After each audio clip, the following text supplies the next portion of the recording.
the Gift Basket Business Home Study Course, Business Models, Strategies, and Options. I am your narrator, Flora Brown, from giftbasketbusinessworld.com. Enjoy the program. Thank you.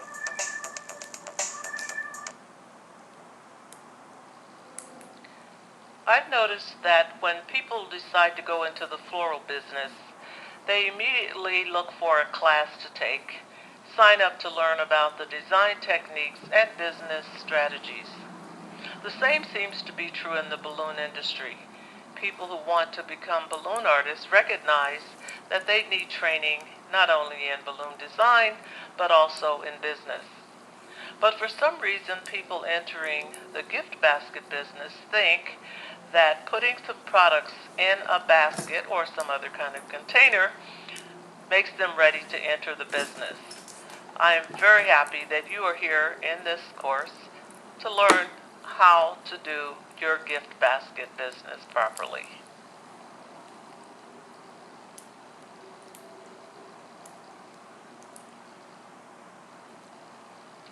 So you want to earn profits in the gift basket business, correct? Well, good for you, because you certainly deserve to earn profits in whatever business you enter. But in order to make that happen, it's important that you learn a few things. Now, of course, taking classes in design are critical because the gift basket is your primary product. But along with that, you must learn techniques about pricing, shipping, and working with customers if you want to ensure that you earn profits. So we're going to talk about those in the show today. One of the first things you need to consider is to decide on your mission. That is, why do you want to go into business?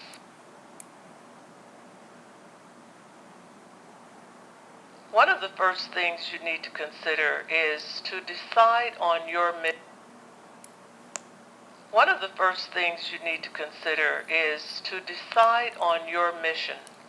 That is, why do you want to go into business?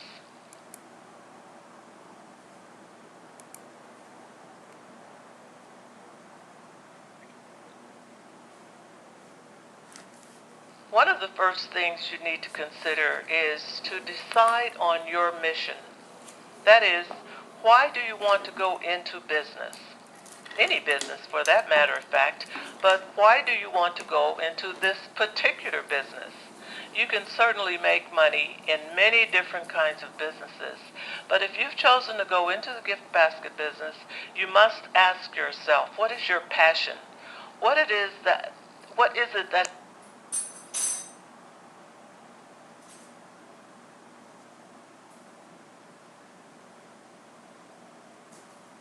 One of the first things you want to do is to begin your research. Now, your research can involve a number of things.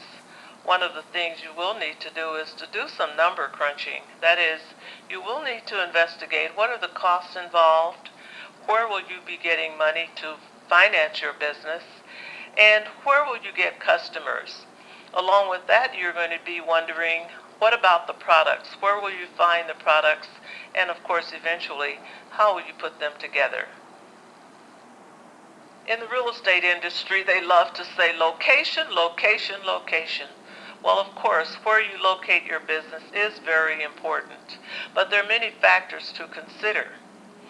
Many people start off with a business, even the gift basket business, visualizing having a retail location or an executive suite. And this may well be exactly what you need for your business. But not always will this be the case. So you need to look into the cost, not only the cost, but do you really need a retail location for the type of business that you plan to have? For example, if your business is going to be primarily an online website business, you may decide that having a home office where you store your products and transact your business will be sufficient. Or you may be one of those people who wants to have a seasonal business, in which case perhaps renting a kiosk in a mall may be just the thing for you. So where you will locate your business is going to depend on the type of business that you've decided that you want to have.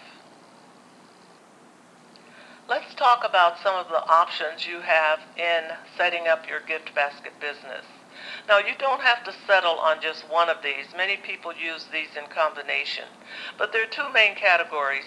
One of them is the category where you create your own designs, and then there's another category where you sell gift baskets designed by other people. Let's talk about the other people first. Fulfillment is what it's often called, and there are two main types of models in this arrangement. Both of these are companies who create and ship the gift baskets for you. So they have made the gift baskets. You've seen the pictures of them, but you perhaps have not seen the baskets directly. Unless, of course, you order one of them, and that's a smart idea to do before you settle on a company that you're going to deal with. Let's talk about these two categories. Affiliate. An affiliate program is an arrangement you set up with a company where you place an ad on your website for people to see, and they click that ad and go over to the affiliate's website. Over on the affiliate's website, then they pick the basket they want. They pay for it there, and the affiliate sends you a commission, usually at on a monthly basis. The drop shipping arrangement is similar, except that in the case of drop shipping, you select the designs that you want to carry that were created by the drop shipper. You place those designs on your website, and when customers choose the design, they then pay you, and then you work out the arrangement to have the drop shipper ship the basket for you to the recipient, and then give them their piece of the action. Now, you can imagine that in both of these cases, there are some big pros and some big cons, and I've covered these over on my website as well as in the live teleseminar, but I'll mention a few of them right now. In both cases, you do not have control over how the design actually looks, so you want to very carefully select the company you work with. You also don't know what condition the design will arrive in, so it's a good idea to order a basket yourself or have a friend order one, and then take a look at the finished look when it arrives. These are two ways that you can get set up easily and fast in the beginning if you're still figuring out your own design techniques. Again, some people use this in combination with creating their own designs. When you create your own designs, that means that, of course, you have to then seek out your customer in some way, shape, or form. One of the ways people might do this is consignment. Consignment involves taking your finished gift baskets to a store, some kind of facility that allows you to place your baskets there to be seen by their customers and then purchased. Occasionally, you will have situations where someone may want to order more of a given design, but usually in consignment, people buy what they see right there. Craft malls, craft fairs, boutiques, these are other kinds of facilities, other kinds of events where you may take a finished basket or more and have them be sold by the person running the particular place. This is a way that you can sell your baskets without having to sometimes be there physically yourself and without having to have your own location. Corporate clients is the type of client that most gift basket people are going after. In this case, you usually are going to show a design or a set of designs at a type of corporate presentation. And at this presentation, your client will then decide which of the designs they want to order, often in quantity. Then you go away with an order and take your time to fill this order in the coming weeks. Often corporate clients do plan ahead, so you don't have this rush as much as you do with the general consumer. As soon as you decide to go into a gift basket or any other business, it's very important to make a plan. Now, over on the left, I have listed the typical business plan components. And depending on your business, these sections can be very long and involved, or they can be very brief. Over on the right, however, I have listed the 4 core questions that you need to answer before writing any business plan. The first question, what service or product does your business provide and what needs does it fill? This is a general sounding question, but you need to get as specific as possible in order to be ready to serve your clients. So very specifically, what will you be selling in terms of services and products, and who will be your clients and what needs will you be filling? Number 2 gets at who are these potential customers for your product or service, and why will they purchase it from you? Obviously, they have other choices of places to go to get these products or this service you're offering. So what is there that's going to be unique about your service? Number 3, how will you reach your potential customers? This is a critical question because that whole thing about if you will build it, they will come does not work in this situation. So you must have a plan in place to reach your potential customers. This is often called marketing and promotion, which we will cover in this course. And number 4, where will you get the financial resources to start your business? This again is a critical question because every business, no matter how small or modest, does require a financial beginning. So when you can answer these 4 core questions, then you are ready to begin writing your business plan. Okay, so we've talked about some of the things you need for starting your business. Let's go back over some of the basics. I've added a few that I didn't have before. So do you have these basics for starting a business? First, do you have the passion? The passion is the drive, the excitement, the emotion that is going to keep you going even when you have some tough things to do in this business. Second, you will need skills.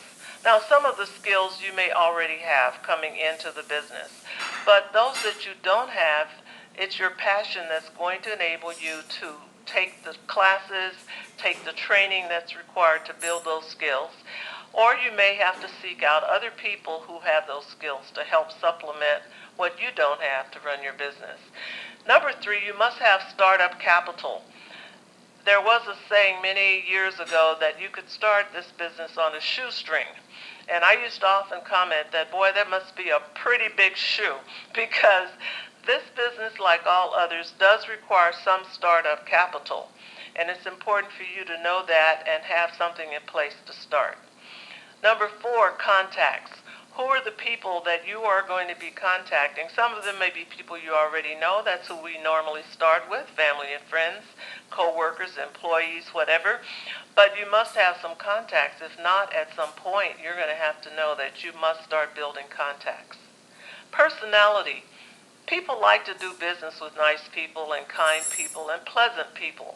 So it's important for you to have the personality that is going to enable you to interact with people that you will have to meet along the way of doing your business. Number 6, do you have a support network? Normally this begins at home with your family and friends. Do they support you in your efforts?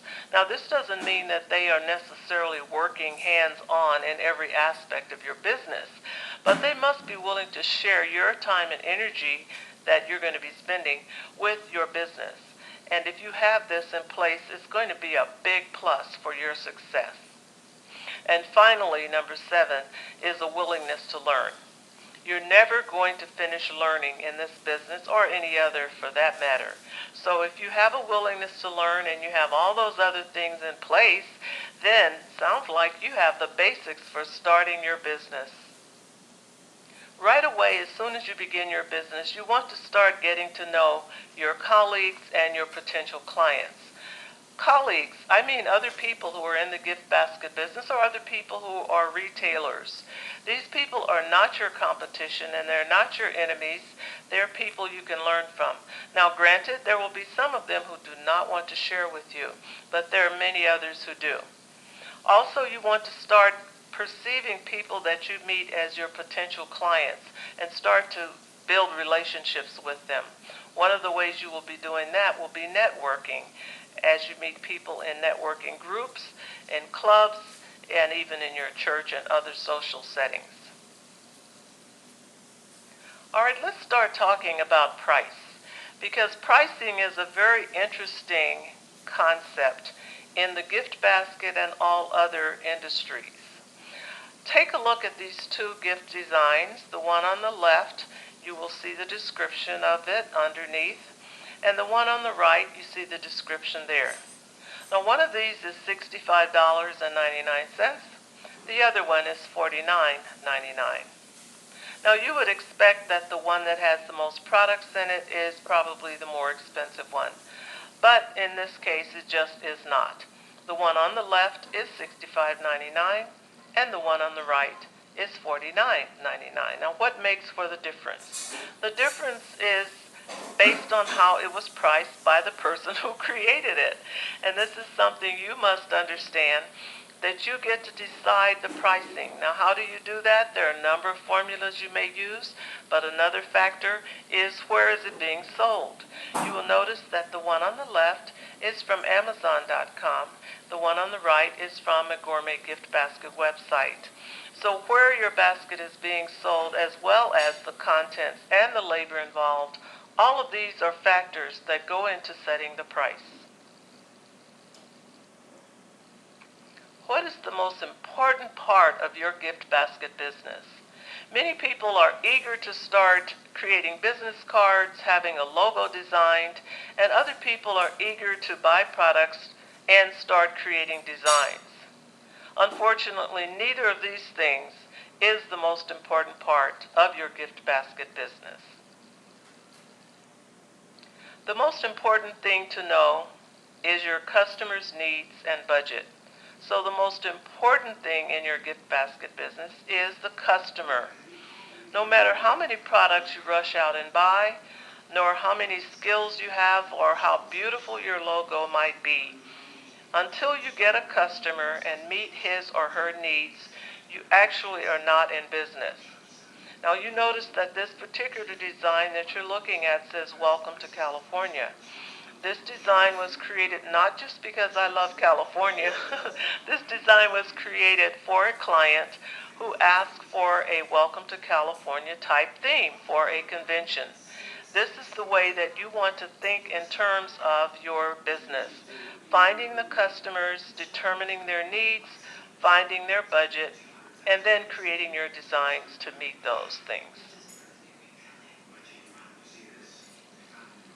When you are in the gift basket business, everywhere you go, whether it's retail or wholesale, there will be this buy now, buy me kind of mentality going on. And your job as a professional is to do wise shopping.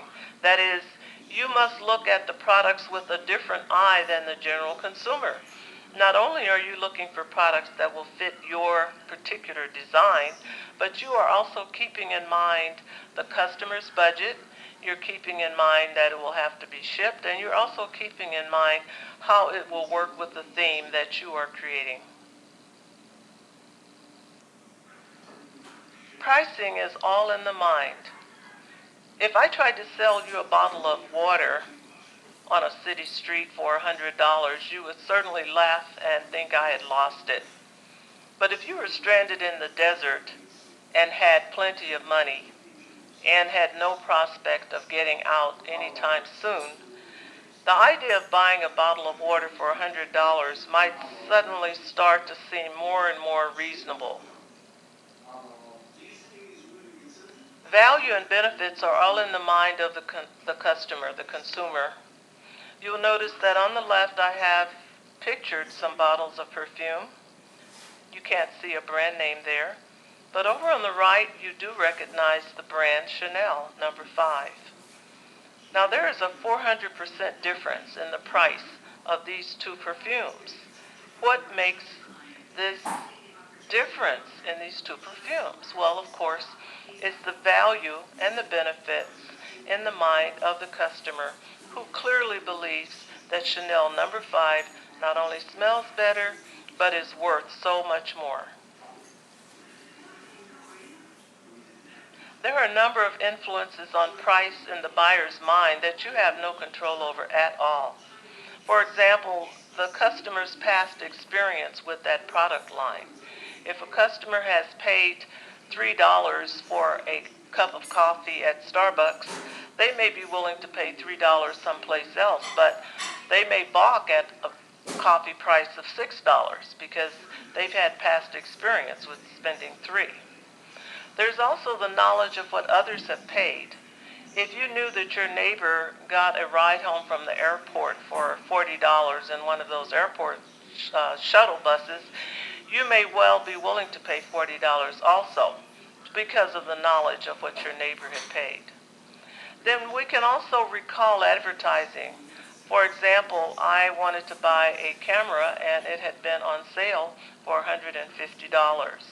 But when I went to buy it, it had gone back to its regular price of $170. So because I recalled the advertising for the lower price, I was very unwilling to pay the regular price. So again, this is an influence on price that the store had no control over what was going on in my mind. Then we have brand name advertising. There's Bayer aspirin you see pictured here, which is a brand name that we've known for a long time. And I think nowadays people are becoming more familiar and more trusting of generic brands. But in the past, people would not buy generic brands just because the brand name had done so much advertising and made the consumer believe that it was superior. And then, of course, there's just plain old common sense that people have that will determine what they think about price and whether or not they're willing to pay it. Now, there are some influences that you do have on price perception of your gift baskets, and here are a few of them. One of them is location. If you had a gift basket, no matter how beautiful, and you were at a swap meet or one of those flea markets, chances are you would not be able to sell it for the same price that you could get if you were selling it on Rodeo Drive or in some other swankier location. Comparing it to something of high value, many times people in the gift basket industry will give their designs names that affiliate them with something of high quality, or they will compare them in some other way. On your website or in your literature, you can create a scarcity. Sometimes thinking that there's only one of a kind will influence people to buy when perhaps otherwise they would not. Appealing to the ego.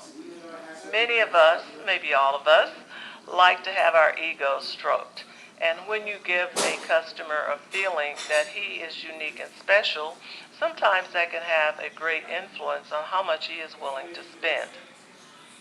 Presentation. How the gift basket is presented is very critical, not only in person, but even on your website.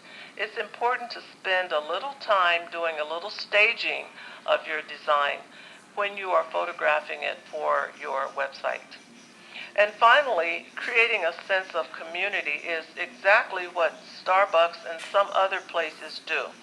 And that is, they create the feeling that other people are coming to their destination or using their product, and it makes people who want to be a part of that more willing to spend whatever is being asked.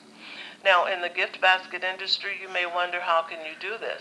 Well, some retail locations in particular will have events, or if you have a home-based business, you may team up with someone who has a location and create an event that will give a sense of community with your gift basket business.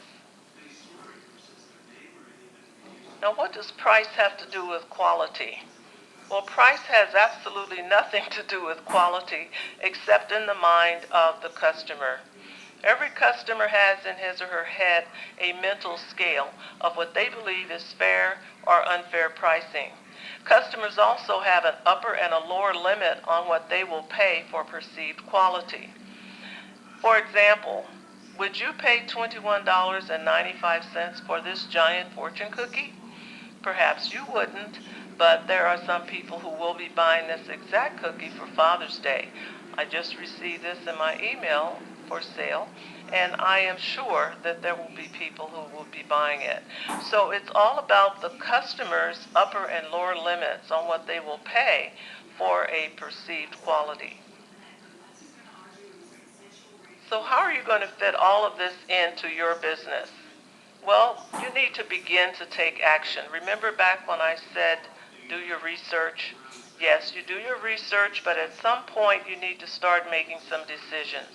You need to decide which kinds of baskets are you going to sell? What is your ideal client? You need to start creating some designs, finding your product sources, taking into account how you will be delivering your baskets. Once you start taking action, then you will still have more decisions to make as you see how these actions are working out. One thing you will need to continue to do is to learn. When you attend trade shows, when you are on the internet, when you meet with your vendors, and of course when you buy videos and other kinds of learning materials, you are continuing to learn about the business, and it's a never-ending job. As you continue to learn, you want to evaluate what is working in your business.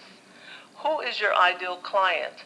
Sometimes you don't know this exactly in the beginning, but as you work with people, you will begin to see who you enjoy working with and who seems to enjoy having you work with them. What type of gift basket design combines your passion and your skills? It certainly won't be all of them. Who will take care of the marketing in your company? If you are not strong in that area, perhaps you need to partner with someone or hire someone to help you with that. Who will take care of the paperwork? Certainly the paperwork is an important part, and you definitely cannot neglect this, especially when it comes to tax time. But even before tax time, you need to be able to track your orders and be able to respond to customers' inquiries. And keeping your paperwork in order is going to enable you to do that. Which business model works best for you? Again, you have to evaluate some of the things you've done and ask yourself these questions. Finally, most important, are you able to make a profit? If you are not able to make a profit in this business, then of course you actually are not in business. Many of the things that have been discussed in this video are also discussed over on the web page that has been set up for this home study course. I encourage you to visit that page and read in great detail the many articles, reports, and other resources that have been there. I thank you for signing up for this course, and I look forward to working with you in the coming weeks. Thank you.